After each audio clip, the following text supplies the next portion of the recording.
مگر اس ایک لڑکی کی بدولت اس نے خلیفہ مستقیم میں کیسے کیسے نہ تغیراتے دیکھ لیے تھے۔ ہاں، محبت ایسا ہی تو باکمال جذبہ ہے۔ اسے نیم دیوانی ہوتی شمائل یاد آئی، جو مستقیم کی تمام تر بے اتنائی کے باوجود اس پر دل و جان سے فریفتہ تھی۔ پھر وہ خود تھا، جانتا بھی تھا شمائل اس سے نہیں، مستقیم سے عشق کی حد تک عقیدت رکھتی ہے، مگر وہ اس سے محبت کرنے پر مجبور تھا۔ وہ پریگننٹ ہے، مگر وہ میرے جیسے عادی مجرم کے بچے کو جنم دینے کو تیار نہیں ہے۔ امانت کو سوچو کہ بھنور سے کھینچ لانے کا باعث خلیفہ مستقیم کی آواز بنی تھی، جو بے حد نیچی اور مدھم تھی، دکھ کی آنچ سے پگھلتی۔ اس نے چونک کر مستقیم کو دیکھا۔ اس کی آنکھیں اتنی سرخ تھی کہ لگتا تھا ان سے کسی بھی لمحے خون چھلک پڑے گا۔ وہ کیا کہتا، چپ بیٹھا، اس کا دکھ سہتا رہا۔ کتنی دیر اسی کیفیت میں گزری تھی، پھر اس کا ہاتھ پکڑ کر کھڑا ہوتا ہوا نرمی سے ٹوک کر بولا تھا، آؤ اندر چلیں، پتہ نہیں کب سے یہاں بیٹھے ہو، اپنی رنگت دیکھو، بالکل نیلی ہو رہی ہے سردی کے باعث۔ مستقیم نے آہستگی سے اپنا ہاتھ اس کے ہاتھ سے نکال لیا۔ تم چلو، آ جاتا ہوں کچھ دیر میں بھی۔ اس جواب پر امانت بے بس سا ہوتا اسے تکنے لگا۔ جانتا تھا وہ اس کی بات نہیں مانے گا، چاہے وہ اپنا سر کیوں نہ پیٹ لے۔ وہ کروٹ کے بل لیٹی ہوئی تھی، آنکھوں سے بہتے آنسو تکیہ بھگو رہے تھے، جب ہلکی سی آہٹ پر اس نے بے ساختہ گردن موڑی، مگر حیرت و غیر یقینی سے ساکن ہو کر رہ گئی۔ دادی کمرے کے عین وسط میں مسکرا کر اسے دیکھتی، دونوں بازو پھیلائے کھڑی تھی۔ اس میں جیسے پارا بھر گیا، اپنی جگہ سے اٹھی اور ایک ہی جست میں سارا فاصلہ سمیٹ کر ان کے کھلے بازوؤں میں سما گئی۔ دل تو تھا ہی بھرایا ہوا، وہ بے ساختہ ہچکیوں سے رو پڑی تھی۔ دادی پیار سے اس کے سر کو سہلاتی رہی، آنسو پوچھتی رہی، اب کہاں چلی گئی تھی دادی؟ اس نے کسی انجانے خوف میں مبتلا ہوتے ان کا ہاتھ مضبوطی سے اپنے دونوں ہاتھوں میں جکڑ لیا۔ میں کہاں گئی تھی؟ تو مجھے چھوڑ کر چلی گئی تھی، یاد نہیں؟ دادی مسکرا دی تھی۔ وہ سسک اٹھی۔ وہ مجھے لے گیا تھا زبردستی، میں کب اس کے ساتھ جانا چاہتی تھی؟ اس کی آنسوں میں کچھ اور روانی آ گئی۔ دادی نے نرمی سے اس کی آنکھیں پونچھ دی۔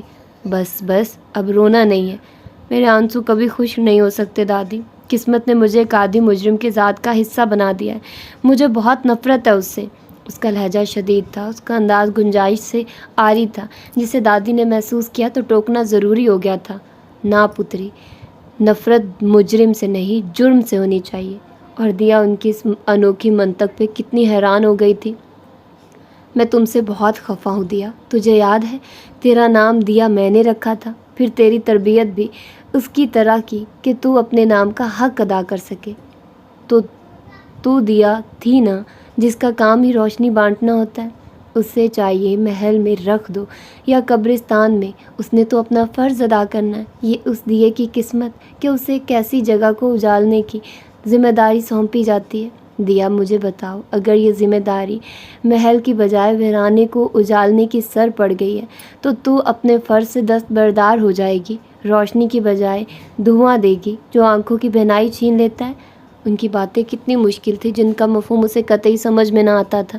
وہ ان کی ناراضی محسوس کرتی ان کی گود سے سر اٹھا کر سیدھی ہو کے بیٹھ گئی اور کچھ نہ سمجھنے والے انداز میں انہیں روحانسی ہو کر دیکھا۔ دادی نے اس کی کیفیت کو سمجھا اور اس کا سر سہلا کر پھر سے نرمی و پیار سے بولی تھی، پتر، جب اللہ سائیں اپنے کسی بندے کو اپنی طرف متوجہ کرنا چاہتا ہے یا قریب کرنا چاہتا ہے تو اس سے خاص اور بڑے بڑے کام لیا کرتا ہے۔ ان حالات میں تم نے یہ کیوں نہ سوچا کہ اللہ نے تمہیں کس کی ہدایت کے لیے چنا ہے؟ مستقیم اگر تمہاری محبت میں بے بس ہوا ہے تو تم اس کی محبت کا فائدہ اٹھا کر کوئی ایسا کام لے سکتی تھی جو اسے ان اندھیروں اور پرخار راستوں سے واپس لے آتا، مگر تم نے تو خود بھی ہدایت کی روشنی سے منہ موڑ لیا۔ بتاؤ دیا، یہ تھی میری تربیت؟ دادی کا ہر سوال شرمندگی اور خفت میں مبتلا کرنے والا تھا۔ وہ اس قابل بھی نہیں رہی تھی کہ جواب دے سکتی۔ ابھی بھی وقت گزرا نہیں ہے پتر، اپنے حصے کا کام انجام دے ڈالو اور رب کے حضور آزمائش میں سرخروئی حاصل کرو، خدا تمہارا حامی و ناصر ہو۔ دادی نے اس کا سر تھپکا، ماتھا چوما اور ایک دم سے جانے کہاں چلی گئی۔ وہ تڑپ کر بے ساختہ اٹھ کر بیٹھ گئی۔ دادی، دادی! وہ ہڑبڑا کر بستر سے نکلی اور بے قراری و بے تابی سے اندھا دھند دروازے کی سمت بھاگی تھی کہ اندر داخل ہوتے مستقیم سے بری طرح ٹکرا کر گرنے کو تھی، جب مستقیم نے اسے بے اختیار سہارا دیا تھا۔ رو رو کے سوجی آنکھیں، مترم چہرہ، وہ پسینوں میں بھیگی ہوئی تھی اور بری طرح کانپتی تھی۔ کیا ہوا ہے؟ کہاں جا رہی ہو؟ اسے اپنا آپ اسی وحشت زدہ انداز میں چھڑا کر پھر سے دروازے کی جانب لپکتے دیکھ کر مستقیم نے اس کے لٹکتی ڈال جیسے وجود کو تھامتے ہوئے ٹوکا۔ وہ اسے ہرگز حواسوں میں نہیں لگتی تھی۔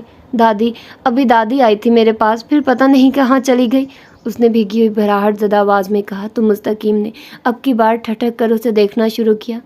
تم نے خواب دیکھا ہوگا، وہ یہاں کیسے آ سکتی ہیں بھلا؟ اسے نرمی سے سمجھاتے مستقیم نے اسے ہاتھ پکڑ کر بستر پر بٹھاتے ہوئے رسان سے کہا تھا، تم آرام کرو، تمہاری طبیعت ٹھیک نہیں ہے۔ دیا سر جھکائے اس خواب کے زیر اثر بیٹھی ہونٹ کچلتی رہی۔ اس نے مستقیم کی بات کا جواب نہیں دیا تھا۔ چند لمحوں کے توقف سے وہ منہ پہ ہاتھ رکھ کر سسکیاں دبانے لگی اور مستقیم جو پہلے ہی ذہنی اور قلبی اذیت و انتشار کا شکار تھا، بھینچے ہونٹوں سے اسے دیکھتا ایک جھٹکے سے اٹھ کر کھڑا ہو گیا۔ بس کر دو دیا، پلیز یوں خود کو ہلکان مت کرو، اگر تم ایسا نہیں چاہتی تو فکر کرنے کی ضرورت نہیں ہے، میں اس مصیبت سے تمہاری جان چھڑوا دوں گا، تیز لہجے میں کہتا وہ پلٹ کر کمرے سے نکل گیا۔ دیا ہنوز اسی کیفیت میں گھٹنوں میں چہرہ دیے رونے سسکنے میں مصروف تھی، اس بات پر دھیان دیے بغیر کہ مستقیم کس اذیت سے دوچار ہے۔ بہت دنوں بعد اس نے غسل کیا اور نماز کے لیے کھڑی ہو گئی۔ دعا کو ہاتھ اٹھائے تو پلکیں آنسوؤں کے خزانے بے دریغ لٹانے لگی۔ وہ کتنی دیر یوں ہی بے قراری سے دل کا بوجھ اتارتی رہی۔ دادی کہتی ہیں میں دیا ہوں، روشنی پھیلانا میرا کام ہے، بلکہ فرض ہے، مگر کیسے؟ میرے اللہ مجھے راستہ سجا، میں بس تیری مدد، تیری رہنمائی کی طلبگار ہوں، میری مدد فرما۔ مجھے نہیں پتہ اس مقام پر مجھے کیا کرنا ہوگا، اس مرحلے پر مجھے کیا کرنا چاہیے۔ اگر تو نے یہ مشکل راستے میرے نصیب میں لکھے ہیں تو ان پر چلنے کا حوصلہ، اس آزمائش میں سرخ روئی کا ہنر بھی عطا فرما دے۔ آمین ثم آمین۔ اس نے منہ پر ہاتھ پھیر کر نظر اٹھائی تو مستقیم کو اپنی طرف کسی قدر حیرت سے تکتے پا کر پہلی بار اس کا دل کچھ انوکھے اور نئے انداز میں دھڑکا۔ اسے اس کی یہ نظریں، یہ توجہ بری نہیں لگی تو یہ احساس اسے خود بھی اور چنبے سے دوچار کر گیا۔ جائے نماز سمیٹ کر تہہ کرتے اس کی لان بھی بلکہ لرز کر حیا آمیز انداز میں آرزو پر سایہ فغن ہو گئی تھی۔ دیا، یہ میڈیسن لے لو۔ وہ جائے نماز رکھ کر سیدھی ہوئی تو اسے اپنا منتظر پایا تھا ایک نسبتاً چھوٹا براؤن لفافہ اس کی جانب بڑھائے۔ وہ اس کی سمت دانستہ دیکھنے سے گریز برت رہا تھا۔ دیا کی آنکھوں میں الجھن تیرنے لگی۔ کیسی میڈیسن ہے یہ؟ وہ لفافہ تھامنے میں متعامل کا شکار حیرت سے استفار کیے بغیر نہ رہ سکی۔ مستقیم چند ثانیوں کو چپ رہ گیا، پھر اس کا ہاتھ پکڑ کر زبردستی لفافہ تھمایا۔ اس کے استعمال سے تمہیں اس ناسور سے چھٹکارا مل جائے گا جو تمہارے وجود میں پل رہا ہے۔ وہ جتنا سنجیدہ تھا دیا اسی قدر شکستہ ہو کر رہ گئی۔ لفافہ اس کے ہاتھ سے چھوٹ گیا تھا، رنگت ہلدی کی مانند پیلی ہو گئی تھی لمحوں میں۔ مستقیم نے زہر خن نظروں سے اس کے چہرے کی بدلتی کیفیت کو دیکھا تھا۔ پریشان کیوں ہوتی ہو؟ اس میں ایسی مضر صحت کوئی چیز نہیں جس کا سائیڈ ایفیکٹ ہو، اور نہ ہی یہ کوئی ایکسپینسو ہے، تمہیں کوئی نقصان نہیں پہنچائیں گی، بہت زیادہ ایکسپینسو ہیں، تمہیں کوئی نقصان نہیں پہنچائیں گی۔ وہ جیسے پوری شد و مت سے اسے یقین سونپ رہا تھا۔ دیا نے دھواں دھواں ہوتے چہرے کے ساتھ رخ پھیر لیا۔ شدت ضبط سے اس کے ہونٹ کانپنے لگے تھے، آنکھیں لباب پانیوں سے بھر گئی۔ وہ بیک وقت کتنی کیفیت و مثبت و منفی کیفیات کا شکار ہو کر رہ گئی تھی، بوجھل اور مضطرب۔ مستقیم اس جانب سے جواب اور رد عمل نہ پا کر متاسفانہ سانس کھینچتا ہوا پھر اسے مخاطب کر گیا تھا۔ تمہیں اگر میری بات کا اعتبار نہیں ہے تو ٹھیک ہے، کل میرے ساتھ ڈاکٹر کے پاس چلی جانا اور خود۔ مستقیم، please please leave me alone for God sake. وہ اس کی جانب رخ پھیرتے ہی اسے زور سے دھکا دیتے ہوئے ہذیانی انداز میں چیخی کہ پہلے سے سرخ ہو کر دہکتی آنکھیں کچھ اور بھی حدتیں سمیٹ لائے۔ کچھ دیر اسے یوں ہی بھینچے ہونٹوں سے لہو رنگ آنکھوں سے تڑپ تڑپ کر بے لگتے روتا دیکھتا رہا، پھر جھٹکے سے مڑ کر باہر نکلتا ہو گیا، جبکہ وہ خزاں زدہ پتے کی مانند کامتی یوں ہی روتی حال سے بے حال ہو رہی تھی۔ ہم خوابوں کے بیوپاری تھے، پر اس میں ہوا نقصان بڑا۔ کچھ بخت میں ڈھیروں کالک تھی، کچھ اب کے غضب کا کال پڑا۔ ہم راکھ لیے ہیں جھولی میں اور سر پہ ساہوکار کھڑا۔ جب دھرتی صحرا صحرا تھی، ہم دریا دریا روتے تھے۔ جب ہاتھ کی ریکھائیں چپ تھی اور سر سنگیت میں کھوئے تھے، تب ہم نے جیون کھیتی میں کچھ خواب انوکھے بوئے تھے، کچھ خواب سجل مسکانوں کے، کچھ بول بہت دیوانوں کے، کچھ نیر وفاقی شمعوں کے، کچھ پر پاگل پروانوں کے۔ پھر اپنی غائل آنکھوں سے خوش ہو کے لہو چھڑکایا تھا